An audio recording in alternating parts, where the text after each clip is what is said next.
네, 인베스팅 뉴스 상당히 인상 깊습니다. 지금 코스피는 약보합, 코스닥은 강보합권 진행이 되고 있습니다. 이분의 시각을 기다리는 분들이 굉장히 많으시더라고요. 김동섭의 인사이트 시간입니다. 안녕하세요. 안녕하세요. 네, 안녕하십니까. 지난주에 그러셨어요. 코스피 대비 코스닥이 좀 덜 갔기 때문에 코스닥이 거래소 대비 조금 더 잘 방어할 것이다. 이렇게 얘기해 주셨는데 실질적으로 오늘 코스닥이 더 양호한 움직임 나타나고 있습니다. 이번 주 옵션 만기도 있고 미중 고위급 회담들도 있고 해서 볼 게 좀 많은데요. 저희 시장 어떻게 대응할까요? 일단 국내 시장에 대해서 잠깐 말씀드리면 만기권에 접어들죠. 이 만기권에 접어들면 사실 외부적인 어떤 재료가 정말 크지 않는 한은 그 포지션대로 가는 경우가 굉장히 많죠. 근데 제가 아마 그런 얘기를 했을 거예요. 이번 상승장은 정말 모르겠다. 저는 정말 모르겠다. 근데 이러한 상승, 포지션이 구축이 돼놓고 한 방향 원웨이로 계속 올라와서 손실을 가중시키는 장은 2007년도 그때 한 번 있었다. 그리고는 없었다라고 말씀드렸죠. 그러면서 제가 그런 얘기를 했을 거예요. 275 밑으로. 그러니까 제가 볼 때는 물론 맞을지 안 맞을지 저도 모릅니다. 만기는 누구도 결정을 내릴 수 없죠. 근데 제가 보는 견해로는 275 콜을 살리는 그러한 전략이 나올 수 있다는 생각에서 270에서 270 정도가 맞지 않을까. 근데 여기서 참 재미난 게 하나가 있어요. 뭐냐면 코스닥이 의외로 강한 모습이 나오기 시작했는데 그게 외국이나 기관이 매수를 하면서 코스닥이 살아나는 모습이 나왔다는 거죠. 그렇다면 여기서 우리는 이런 생각을 할 수 있더라고요. 현재까지 코스피를 올렸던 외국인은 기존의 외국인이 아니다. 그러니까 무슨 말이냐면 기존의 시장 옵션과 선물을 좌지했던 그 외국인이 아닌 다른 외국인일 거고 지금 그 외국인들이 코스닥에서 진행을 하면서 코스피의 기존 외국인들이 포지션을 구축하는 그런 싸움에 일단 발을 뺀 게 아니냐 이런 생각이 좀 들었어요. 그래서 이번 주를 좀 지켜봐야 되겠지만 이 코스피가 어떻게 진행이 될지는 저도 모릅니다. 그러나 포지션상으로는 이따 세 번째에서 말씀드리겠지만 어쨌든 중요한 위치에 있는 것은 사실일 거다라고 봐야 될 것 같고요. 첫 번째 이슈를 보면 미국 시장에 대해서 잠깐 보도록 하죠. 미국 시장을 보면 지난주에 0.25% 빠졌어요. 빠졌는데 문제가 뭐냐면 무역협상에 대한 부분이 계속해서 리스크가 존재하고 있다는 거죠. 그 존재하는 이유의 핵심 키포인트는 다른 게 없습니다. 다가오는 90일 기간 동안에 다가오는 날이 3월 1일인데 지금부터 약 보름 정도 조금 더 남았죠. 그런데 미국과 중국이 협상하는 과정 속에서 최소한의 초안은 나왔어야 했는데 초안이 나오지 않은 거죠. 초안도 나오지 않았는데 트럼프가 이걸 협상을 타결하기 위해서 2월 말 정도의 정상회담 가능성이 있었는데 그것마저도 없는 상황. 그러니까 이게 어떻게 할 수가 없으니까 트럼프가 주말에 무슨 말을 했냐면 전화라도 할 거다라는 식으로 얘기를 했어요. 그래서 시장 분위기를 약간 완화시키는 모습이죠. 근데 이거는 일단 미국에 대한 부분이고요. 사실은 유로존에서 문제가 조금 생기기 시작을 했어요. 왜 생기기 시작했냐면 과거에 미국이 서브프라임 모기지가 터지고 리만 브러스가 터지고 그다음 미국이 양적 완화하고 유로존 양적 완화할 때 전 세계 시장에서 유일하게 문제가 없었던 나라가 하나 있습니다. 혹시 아시는지 모르겠는데 그게 독일입니다. 독일. 독일만큼은 정말 막강한 파워를 가지고 경제 위기하고 아무 상관이 없었어요. 그래서 유로존에서 경기 부양을 하겠다 하는데도 ECB가 한다는데도 독일이 계속 방어를 했어요. 그래서 잘 못하는 상황에서 나왔고 그것이 미국이 하고 난 다음에 순차적으로 하는 상황이 발생했죠. 그 독일이 지금 상당히 문제가 되고 있습니다. 이 얘기는 무슨 말이냐면 유로존이 다시 한번 시합폭탄이 될 수도 있겠다.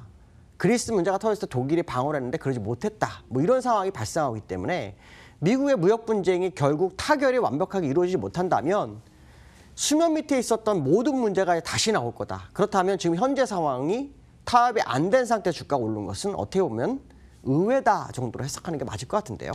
기술적으로 한번 보면 제가 아마 지난주 금요일 날 이게 음봉이 나오는지 보라 그랬는데 양봉으로 마감을 했어요. 추세선 위에서 끝났어요. 그러나 분명한 것은 뭐냐면 아직 마무리가 된 게 아닙니다. 왜? 윗꼬리를 메워주는 캔들이 이번 주에 나와야 돼요. 그래야 진짜 확실하죠. 만약 못 나오면 어떻게 될까요? 다 슈팅인 겁니다. 그러니까 결국 지난주 금요일 날 확인 작업을 할 줄 알았는데 확인 작업 안 한 거가 문제가 있었지만 어쨌든 이번 주 윗꼬리 못 메우면 결국은 이건 다 반등이었다. 그러니까 급락에 대한 반등 정도 해석하는 게 굉장히 많을 것 같다. 특히 제가 지난주에 자네 델런이 금리 인하에 대한 얘기가 있었다 그랬었는데 그게 만약에 진짜라면 하이퍼 인플레이션에 대한 부분이 있기 때문에 상당히 좀 위험할 수 있다는 생각 한번 좀 해봐야 될 것 같고요.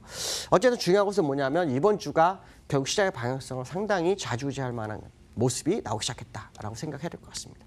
자, 두 번째 이슈 보도록 하죠. 두 번째 이슈는요. 펀드에서 자금이 1월 달에 나간 금액이 6,800억 정도가 나갔어요. 아유, 전체 뭐 자산 시가총액 대비 얼마 크지 않아. 이렇게 생각하는데 그렇지가 않습니다. 반등 들어올 때 이 유출 금액이 나오는데 이 6,800억이라는 게 도대체 전체 시가총액 대비는 적은데 왜 중요할까라는 부분인데요. 6,800억 이상 나간 적이 과거 사례를 뒤져봤어요. 뒤져봤더니 1년 5개월 전에, 그러니까 2017년도 10월? 그때 7,800억 이후로는 나간 적이 없어요. 근데 그때부터 시장은 어떻게 됐죠?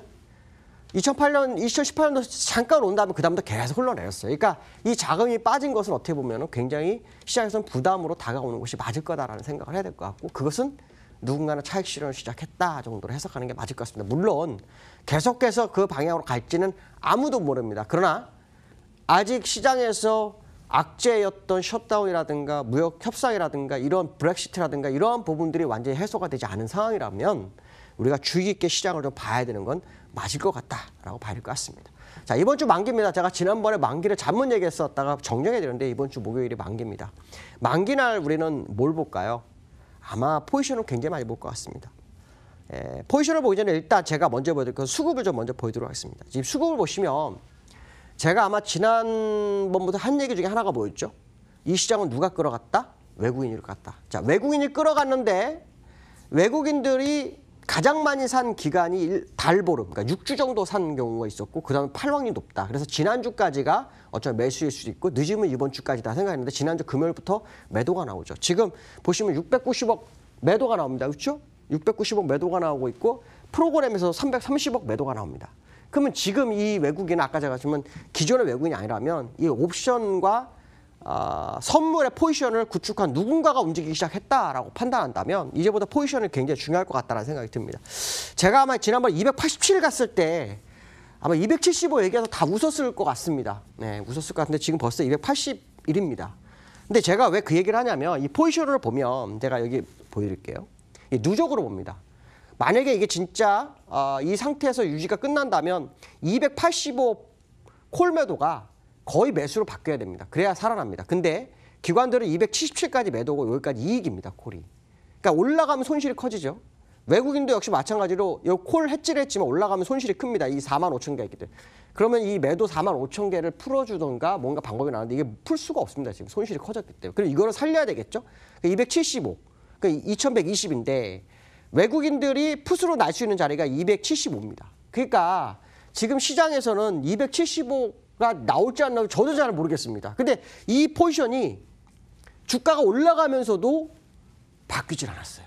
저는 이게 정말 시장합니다. 예전에 제가 도이체방크 사건 났을 때도 그 포지션이 이상하다 싶어가지고 이게 아니다 했는데 그 당시 제가 그 252.5 풋을 그때 한번 진행했었는데 그게 490배가 났었거든요. 물론 그걸 난다는 뜻이 아니라 그 당시에도 포지션은 변화가 없었어요. 지금이 또 그때와 비슷한 양상을 가져가야 한다. 그렇다면 275가 날 수도 있다는 생각을 한 번쯤 해봐야 되겠다. 그 얘기 무슨 말이냐면 소폭의 하락이 남아있을 수 있다는 생각을 한 번쯤 해봐야 될 것 같다. 이렇게 말씀드릴 수 있을 것 같습니다. 오늘 여기까지 하겠습니다. 감사합니다. 네, 김동섭의 인사이트 시간으로 오늘 저희 준비한 순서 모두 전해드렸습니다. 아직까지 좀 불안한 요소들이 많이 남아있긴 하죠. 미국 셧다운, 일단 스톡캡이라고 하나요? 임시 준 예산이 15일로 종료가 되는데 오늘 밤, 현지 시각 오늘 안으로는 새로운 예산안에 대한 법안이 나와야 하는 겁니다. 그에 따라 좀 불안감을 갖고 있긴 합니다만 일단 상황이 어떻게 진행이 될 것인가 저희 지켜보도록 하겠고요. 시장 공감템 마칠 시간 다 됐습니다. 저도 첫 시간이라 적응이 필요했고요. 시청자분들도 저에게 좀 적응이 필요하셨을 것 같은데 조만간 이 시간 잘 소화해서 씹어 삼키는 모습 보여드리도록 할게요. 시장 공감템 오늘 공감여왕 인사드립니다. 여러분 고맙습니다.